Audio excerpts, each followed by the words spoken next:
This mountain in Bolivia used to hold the most silver in the world. But over the last 500 years, miners have dug out nearly every last bit. Indigenous people were forced into this work by Spanish colonizers in the 1500s. Generations later, it's the only job they know. No tengo miedo ya. Yo soy desde jovencito, desde mi juventud he trabajado. These days, the men mostly find zinc, tin, and lead.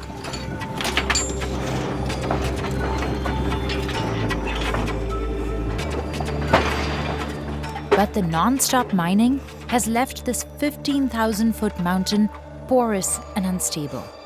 If you look at aerial photos of the mountain, you can see what looks like giant holes in the tip of the mountain just from cave-ins. The extinct volcano is infamously known as the mountain that eats men.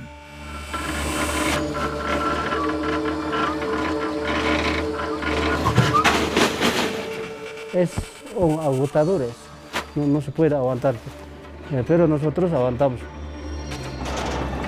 So why do so many people risk their lives inside a mountain on the brink of collapse? And why has so little changed for them since colonial times?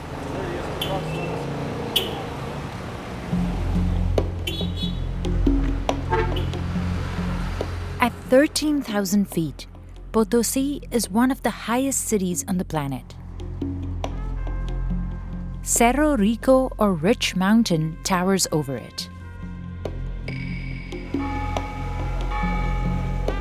It made Potosi the wealthiest place in Latin America back in the 16th century. Today, it's one of the poorest. Luciano lives at the base of the mountain with his wife in a one-room house. There's no heat, just electricity and a stove for cooking. Luciano is semi-retired. But to make ends meet, he still mines once or twice a week.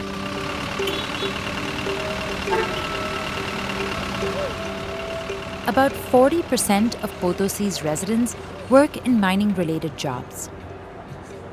And nearly half of the population lives in extreme poverty, more than 3 times the national average. After 10 minutes, the bus drops Luciano at the mine.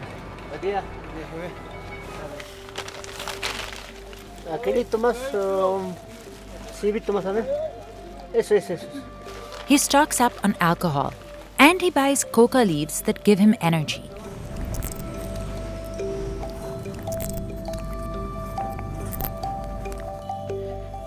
Then he buys sticks of dynamite to use later.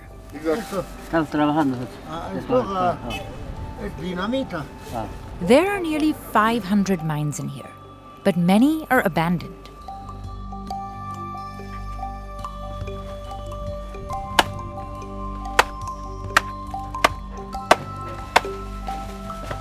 After entering the mine, Luciano first makes an offering to El Tío, or the uncle. Bueno, Tío Benito. Some historians believe the Spanish installed statues of the devil to scare the workers and instill discipline. Tantos años que estamos trabajando aquí adentro, con tu protección, no, aquí adentro no me hagas sufrir, que me vaya bien siempre. Las vetas también. Legend has it that in 1544, an indigenous farmer called Diego Hualpa discovered silver here while looking for his lost llamas. But it's the Spaniards who excavated most of it when they conquered Potosi in the 16th century. European engravings show how they forced more than 13,000 local indigenous peoples and enslaved Africans to work at the mines. Over the next 200 years, more than 40,000 tons of silver were shipped to Europe. Across the Spanish Empire, silver bars and coins were used as currency, funding the army and churches. Hundreds of years later, Bolivia's state mining company Comibol took over Cerro Rico. And when the price of silver dropped drastically in the 1980s, Comibol handed the mountain over to the indigenous people of the region. Currently, about 16,000 miners work here. They're descendants of the same indigenous communities who toiled here centuries ago. 65 miles of tunnels connect the mountain.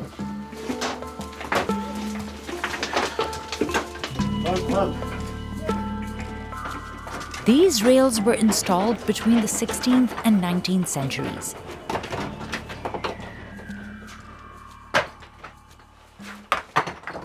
And miners still use simple tools like a chisel and hammer to extract ore.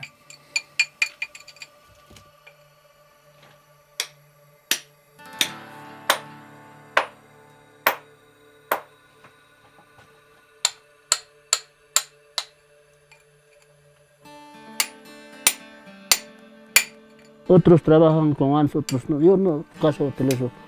Siempre será mis manitos que será. Mis manos serán fuertes. Today, Luciano's chipping away at a vein of tin, which is black in color.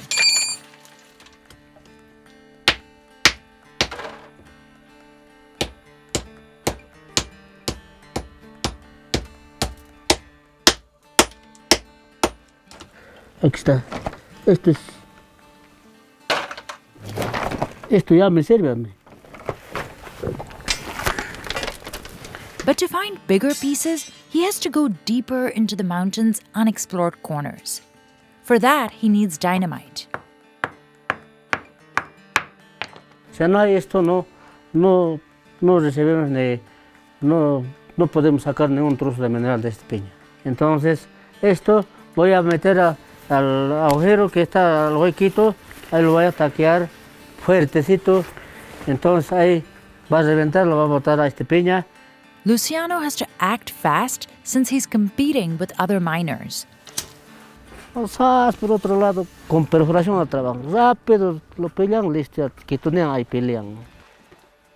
He moves nearly 200 feet away after setting off the dynamite. Ya está.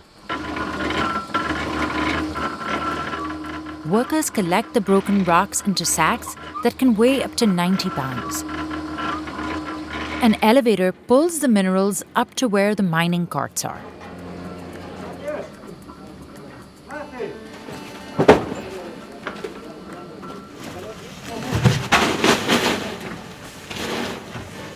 The fatality rate inside small-scale mines like these is 90% higher than in industrialized countries.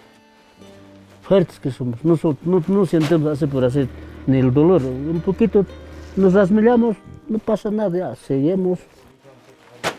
Many miners contract silicosis, a deadly lung disease caused by constant exposure to dust, usually after 10 years of working inside the mine. Luciano was hospitalized for over a year because of it.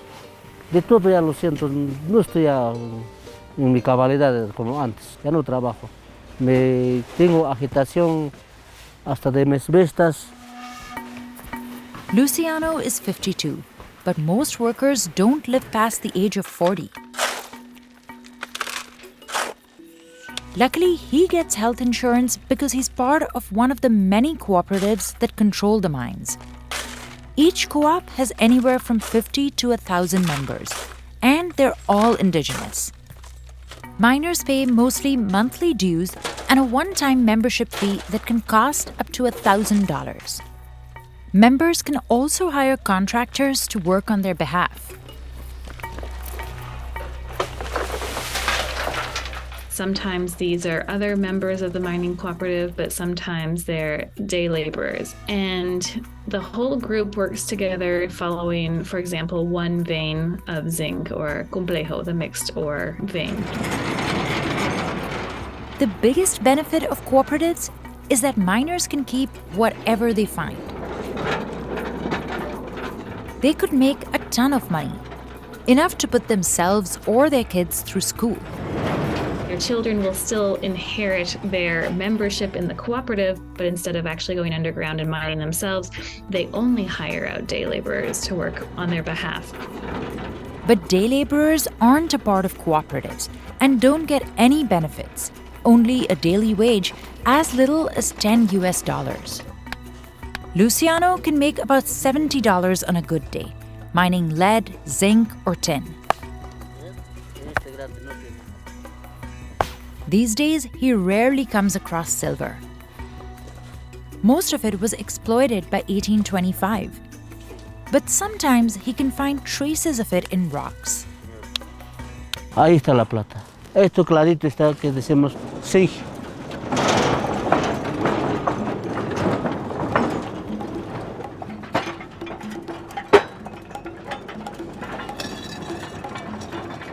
All the minerals are dumped into pits off the side of the mountain.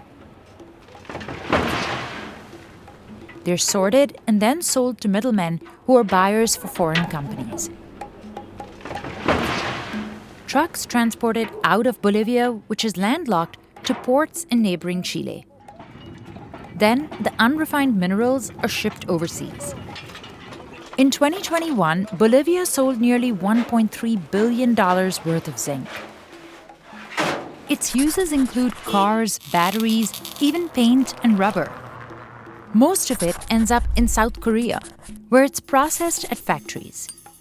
In addition to refining zinc, they're also able to extract indium, which is a mineral that is needed for a lot of touchscreen and high-end technologies that is much more lucrative, the unrefined zinc that the Bolivians export. The Bolivians do not receive any money for the indium that they export. It's often treated as a flaw. While mineral exports keep Bolivia afloat, decades of excavation have destabilized Cerro Rico.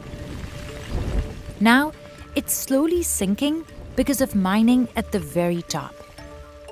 It's incredibly dangerous to be mining in the tip of the mountain because cave-ins are so increasingly common there. But it's also one of the places where there is the most remaining mineral, and so a lot of people are willing to take very high risks. In 2014, a presidential decree was passed to stop excavation above the 14,000-foot mark. But several cooperatives did not sign the agreement. Now some experts say Cerro Rico is like a piece of Swiss cheese with many holes in it. The cooperative miners aren't coordinating where they're going to go, what vein they're following, and so you can have a lot of structural problems that develop in the mountain when two miners are working quite close to one another, both following separate veins, but not leaving enough rock there to hold up the tunnel for anyone else who comes after. State mining company Comibol is in charge of keeping the mountain structurally safe, even though it doesn't own the mines. Para bolivianos es un monumento. Desde hace años, el Cerro Rico está en el escudo nacional. Gregorio Socaño Coro is a technician for Comibol. Today, he's overseeing a project funded by the Bolivian government to fortify parts of the mountain.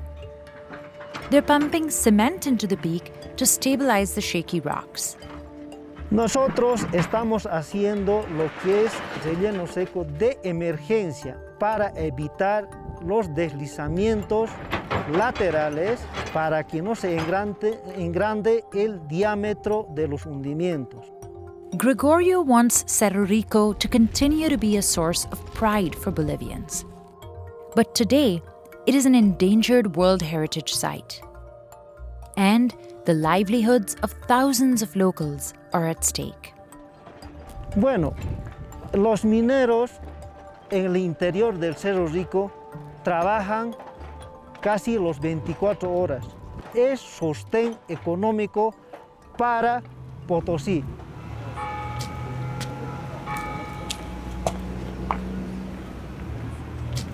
Every so often, Luciano visits this local cemetery.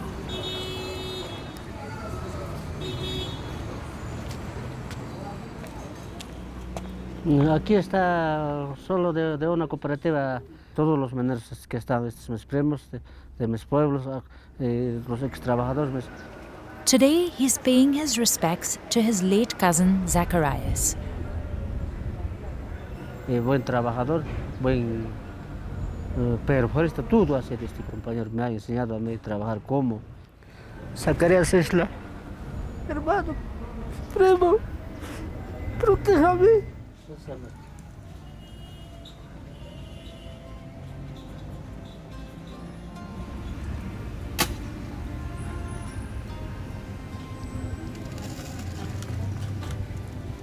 Historians estimate about 8 million miners have died here from illnesses or accidents since the 16th century. Some graves here are nearly 200 years old. While Luciano relies on El Tío for support in the mines, here he prays to Jesus. Tanto en adentro, tanto aquí en afuera, protéjanos. Yo soy un pobre humilde.